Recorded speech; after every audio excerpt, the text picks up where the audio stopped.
Magandang araw mga kabukid. Ang nakikita nyo po ngayon, ito po ay ipa ng palay. Tayo po ay gagawa ng carbonized rice hull dahil po nakikita natin sa mga farmers na talagang ginagamit nilang pampataba ang carbonized rice hull. Ito po ay pampabuhaghag ng lupa at napapanatili nitong basa ang lupa. Kaya tayo po ay gagawa.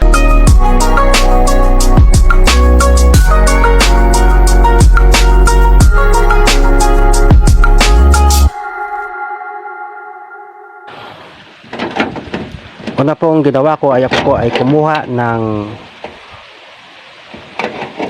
SIM na sira at ito po ay pinaikot ko at tinalian ko ng alambre para po ito po ay dito ko ilalagay ang gatong. At ito na po siya, linagyan ko na po siya ng apoy sa ilalim at dapat po natili siyang nakatayo. Problema nyo na po kung ano ang gagawin nyo, kung paano nyo papatayuin ang chimney pong ito. Ayan po, pwede natin lagyan ng balat ng niyog sa labas upang mabilis nakapitan ng apoy, dahil basa po yung nakuha naming ipa. Ay kailangan unahin natin yung tuyo na ipa, ilagay natin sa palibot, pero paunti-unti lang po. Kapag nasunog na po siya, saka na natin siya papatungan.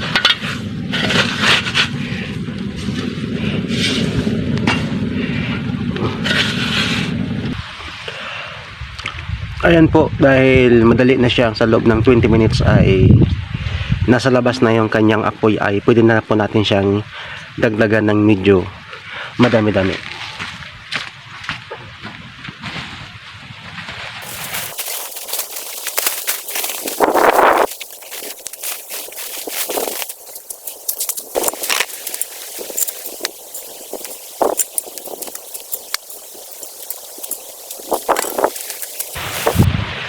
Ayan po, medyo basa ang ating nakuhang ipa, pero okay lang po yan kasi kaya naman yan matuyo. Ang kagandahan po sa malaki ang chimney ay pwede natin siyang lagyan ng gatong.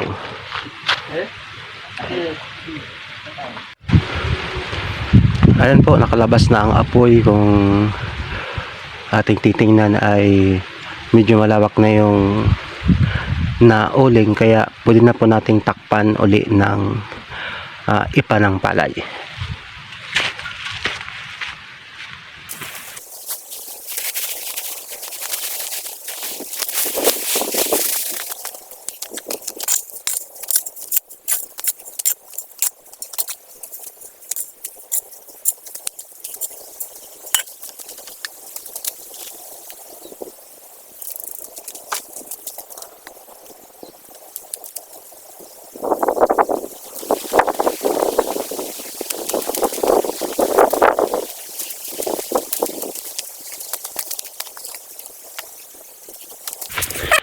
Ilalagyan natin ng harang para wag masyado bumaba ang ipa.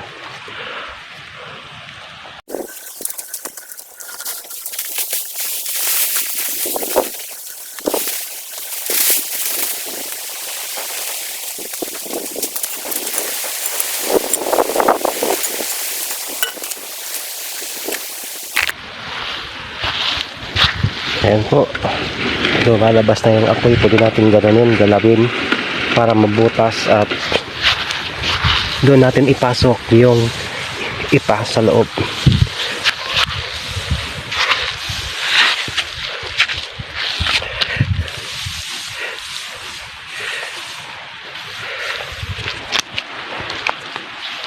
Dahil naglagay tayo ng balat ng niyog sa labas, ayan po, mayroon na siyang kumalat na yung kanyang apoy, kaya mabilis siyang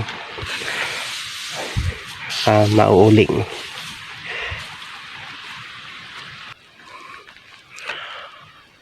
Yan po ang bilis masunog ng ating ginagawang uling na ipa o rice hull.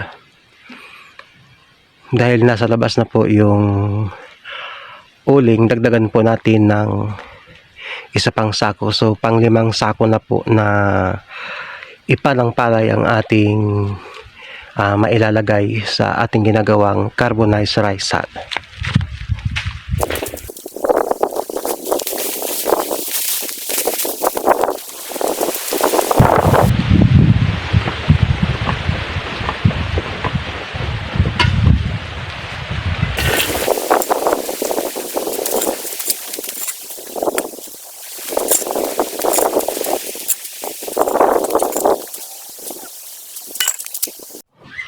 Ayan po, malapit na siyang maubos. Yan po ay 6 na sako lahat. Kaya medyo matagal. Nagsimula po ako niyan ay alas 7. Ngayon po ay alas 4 na. Pero malapit na po siya. Para po hindi po siya matunaw, ang ginagawa ko po ay yung lumalabas na uling ay tinatakpan ko ng hindi pa nauling para hindi po siya matunaw.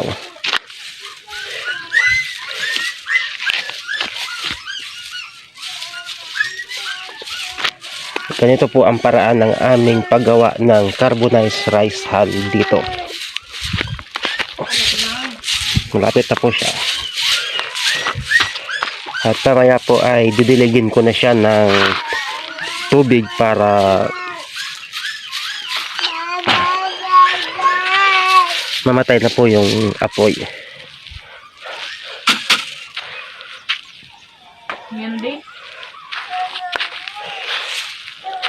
At ito po ang ginawa ko pong gatong ay baon ng nyog, kaya mamaya mayroon pa akong makukuhang uling na baon ng nyog dahil yun po ang aking ginawang gatong.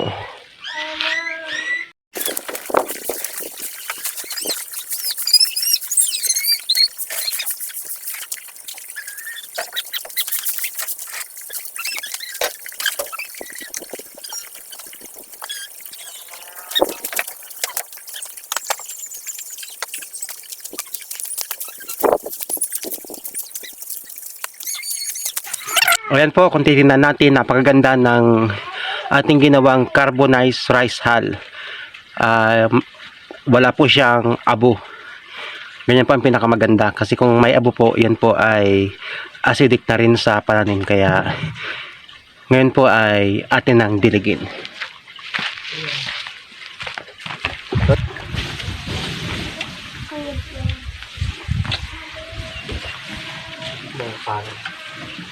Ay, kagkag. Ganyan.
Ito na po ang resulta ng ating ginawang carbonized rice hull. Ang ganda po ng resulta. Ayan po. Wala po siyang abo. Kaya ito po ang pinakamagandang panglagay sa anumang itatanim natin.